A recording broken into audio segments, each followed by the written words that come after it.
L'histoire commence avec un jeune garçon nommé Yazid. Yazid était un orphelin vivant dans la pauvreté, mais il avait de grands rêves, devenir le meilleur pâtissier du monde. Comme il n'avait pas beaucoup d'argent, Yazid volait souvent des ingrédients dans une petite épicerie pour s'entraîner à faire des gâteaux.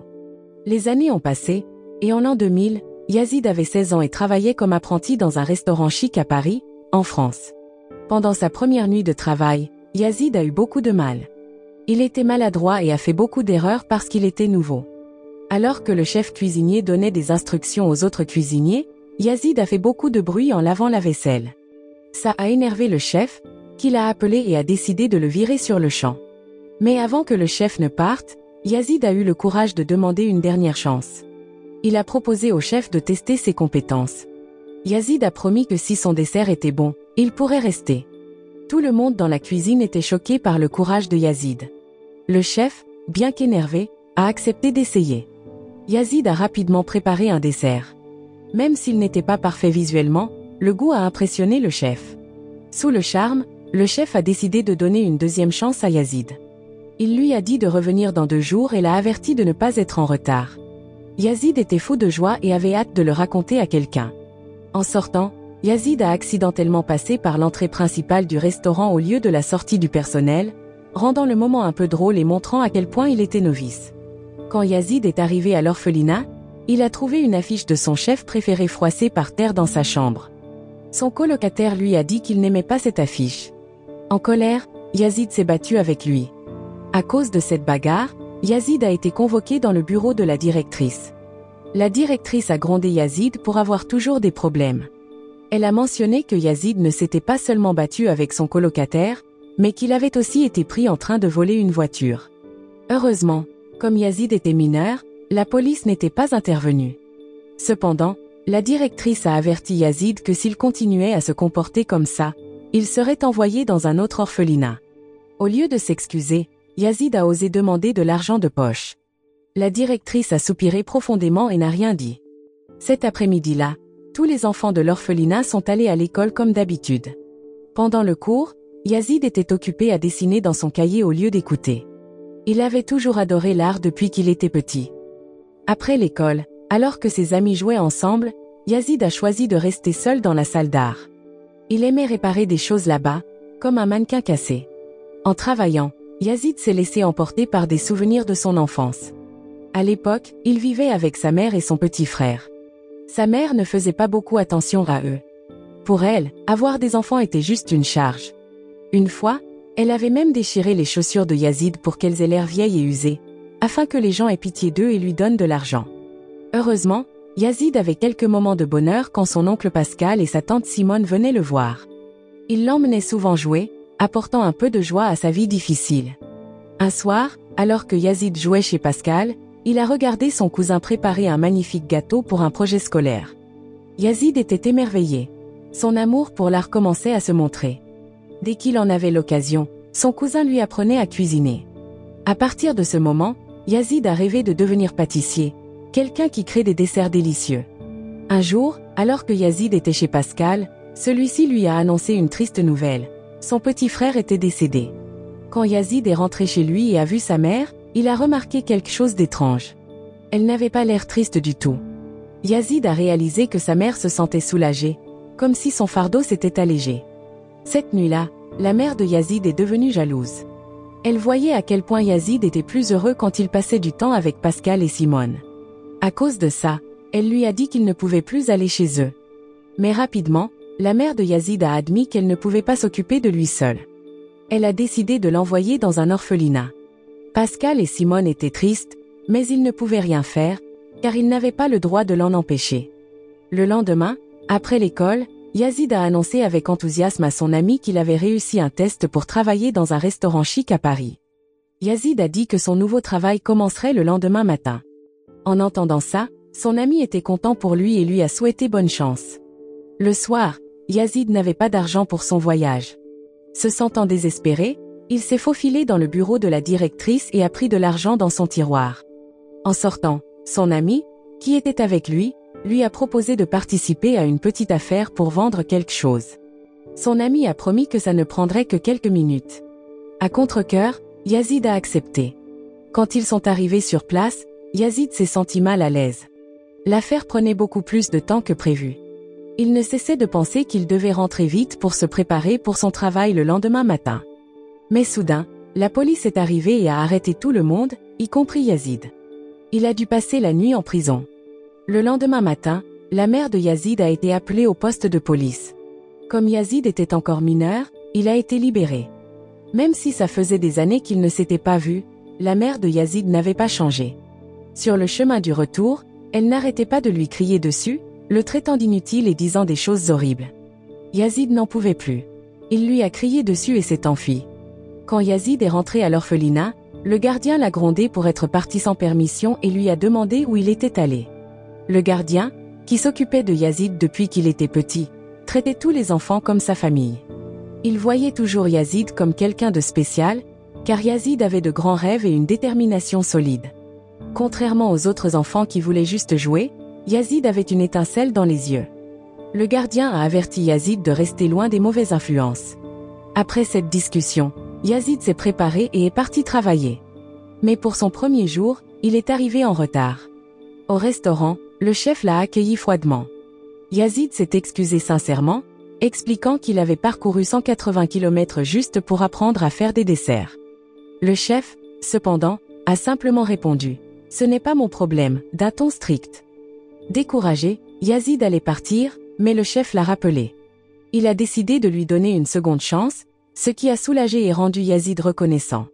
Cet après-midi-là, Yazid est retourné à l'orphelinat et s'est endormi tout de suite, tellement il était fatigué. Pendant ce temps, dans le bureau, la directrice se disputait avec le gardien à propos de Yazid. La directrice voulait envoyer Yazid dans un autre orphelinat à cause des problèmes qu'il causait, mais le gardien a pris sa défense. Il a dit fermement que si Yazid partait, il quitterait l'orphelinat aussi. Le lendemain, au restaurant, le chef a commencé à apprendre à Yazid comment faire des desserts. Il a expliqué qu'il n'y avait pas de secret spécial pour faire des gâteaux délicieux. La clé, c'était d'y mettre tout son cœur et de s'entraîner beaucoup. Yazid s'est senti très inspiré. Mais ce soir-là, Yazid est rentré si tard qu'il a raté le train et a dû dormir à la gare. Le jour suivant à l'école, un ami de Yazid lui a dit que le gardien risquait d'être renvoyé pour l'avoir défendu. Entendre ça a rendu Yazid coupable. Il ne voulait pas que les autres souffrent à cause de lui, alors il a décidé de quitter l'orphelinat et a appelé Pascal pour venir le chercher. Au restaurant le lendemain, Yazid a eu l'occasion de préparer un dessert pour un client pour la première fois. Avant de commencer, le chef l'a encouragé, disant qu'il ne devait pas être juste un cuisinier ordinaire, mais un artiste. Yazid a travaillé dur, mais quand le dessert a été fini, il a réalisé qu'il avait accidentellement fait le même gâteau qu'un autre chef.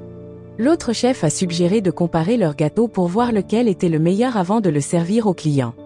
Finalement, le gâteau de Yazid avait meilleur goût, et tous les chefs ont félicité son talent. Après le travail, Yazid ne voulait pas déranger Pascal et Simone en restant trop souvent chez eux. Au lieu de ça, il a décidé de vivre dans la rue, même si c'était dur, pour ne déranger personne. Jour après jour, Yazid a continué à travailler et à apprendre au restaurant, en se préparant pour un grand concours national de chocolat. Quand le jour du concours est enfin arrivé, Yazid a terminé sa sculpture en chocolat, sur laquelle il avait travaillé pendant des jours. Il était sûr qu'il gagnerait, et il rêvait de recevoir un certificat et un gros prix en argent. Avec l'aide de Pascal, Yazid a transporté la sculpture en chocolat jusqu'à la voiture. À sa grande surprise, la mère de Yazid est venue l'encourager. 7 ans plus tard, Yazid avait grandi et était pressé d'aller travailler après avoir pris une douche rapide dans un bain public. Maintenant, Yazid travaillait comme sous-chef dans un hôtel 5 étoiles luxueux.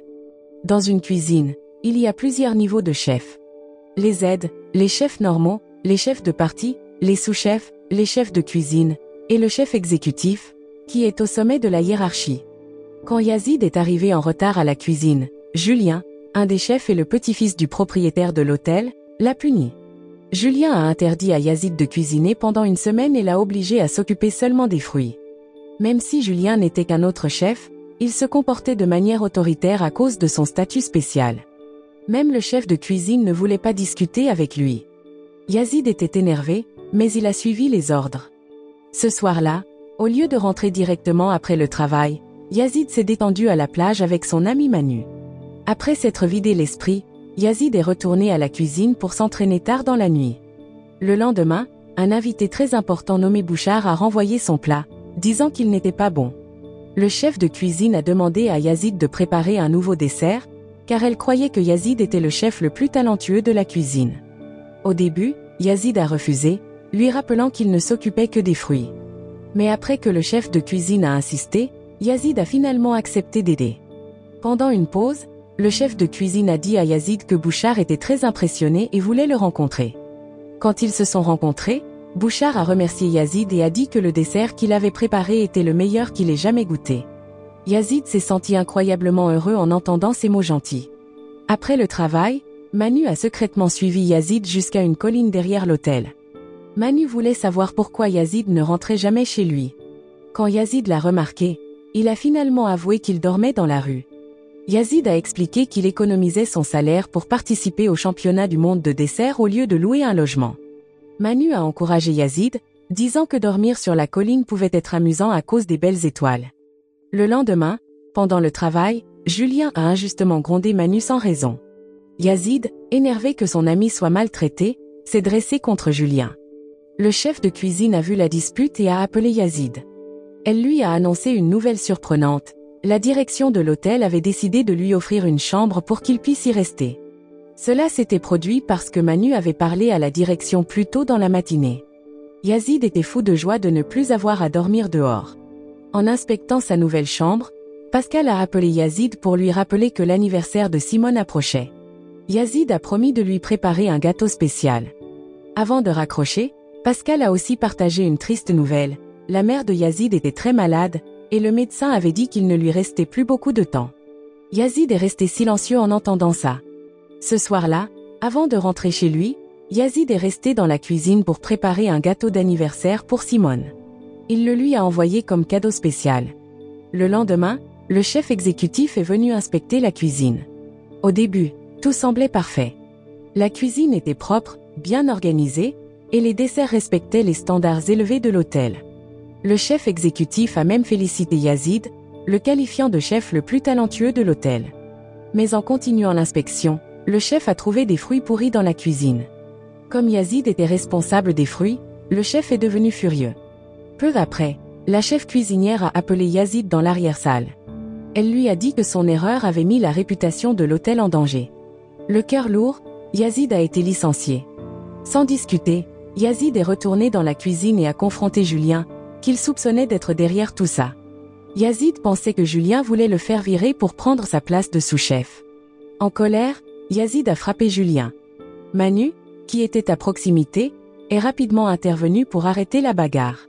Pendant ce temps, à l'hôpital, Simone a rendu visite à la mère de Yazid et lui a apporté un gâteau que Yazid avait préparé. En voyant à quel point son état s'était aggravé, Simone ne pouvait que prier. Alors que la mère de Yazid goûtait le gâteau, des larmes ont coulé sur ses joues. Elle a commencé à repenser à toutes les erreurs qu'elle avait commises en tant que mère. Quelques jours plus tard, Yazid a commencé à travailler comme barman. En servant un verre à un client, il est tombé par hasard sur Bouchard, qui était assis seul. Yazid a courageusement proposé un deal. Il a demandé à Bouchard de le sponsoriser pour le championnat du monde de dessert, promettant de travailler comme chef pour lui en échange. Quand Bouchard a demandé pourquoi il devrait accepter, Yazid a répondu avec assurance que s'il gagnait, le monde entier saurait que le meilleur chef travaillait pour Bouchard. Impressionné par sa détermination, Bouchard s'est montré intéressé. 6 mois plus tard, le jour de la sélection est enfin arrivé. Manu, en bon ami, a conduit Yazid jusqu'au lieu de la compétition. Cet événement allait déterminer qui représenterait la France au championnat du monde de dessert. Mais, comme d'habitude, Yazid est arrivé en retard. Quand Yazid est monté sur scène, il a été surpris de voir Julien parmi ses rivaux. Une fois tous les participants prêts, la sélection a commencé. Au milieu de l'épreuve, l'électricité à la station de Yazid a coupé parce que trop de fours fonctionnaient en même temps. Paniqué, Yazid a rapidement informé les organisateurs. Le temps passait, mais finalement, l'électricité a été rétablie. Avant de continuer, Yazid s'est rappelé les conseils d'un mentor. Ne sois pas juste un chef, sois un artiste. Finalement, Yazid a remporté la sélection. Avec 3 autres chefs, il a été choisi pour représenter la France. Le lendemain, Les 4 chefs ont tenu une réunion pour répartir les tâches et discuter des plats qu'ils allaient préparer. Grâce à la performance impressionnante de Yazid pendant la sélection, l'équipe lui a confié des responsabilités supplémentaires. Non seulement Yazid devait aider à cuisiner et décorer le gâteau, mais il devait aussi sculpter la décoration. Après une longue discussion, ils ont décidé de créer une sculpture en forme d'aigle. Pendant les préparatifs, Yazid s'est entraîné sans relâche, tandis que Simone l'appelait régulièrement pour lui donner des nouvelles de l'état de santé de sa mère, qui empirait. Le jour du championnat du monde de dessert, la salle de compétition était pleine de supporters venus de différents pays, encourageant leurs équipes. Les participants avaient tous l'air confiants en préparant leur création. Manu et Bouchard étaient aussi là pour soutenir Yazid. Une fois tout le monde prêt, la compétition a commencé. Pendant ce temps, à l'hôpital, Pascal et Simone ont reçu une nouvelle déchirante. La mère de Yazid était décédée. Dans la salle de compétition, après avoir terminé l'entrée et l'avoir présentée au juge, les chefs sont passés au dessert. Yazid a commencé à sculpter un bloc de glace pour créer sa décoration. Alors que la sculpture en forme d'aigle était presque terminée, Yazid a soudain ressenti un profond silence dans son cœur et son esprit. En regardant le public, il a cru voir sa mère le regarder. À ce moment-là, Yazid a compris que sa mère était partie. La colère qu'il avait toujours ressentie envers elle s'est lentement transformée en gratitude. Sans hésiter, Yazid a décidé de changer le design de sa sculpture. Quand Yazid a terminé sa nouvelle sculpture, tout le monde dans la salle était émerveillé et profondément touché. L'équipe française a rapidement arrangé son dessert, en le décorant avec la sculpture de glace de Yazid, maintenant en forme de mer avec des ailes d'ange. Ils l'ont présenté au juge. Après la délibération, tous les chefs se sont rassemblés pour entendre les résultats. La 3e place est revenue à l'équipe de Belgique, la 2e place à l'équipe du Japon, et la 1re place, le vainqueur du championnat du monde de dessert, a été annoncé, l'équipe de France. Et le film se termine.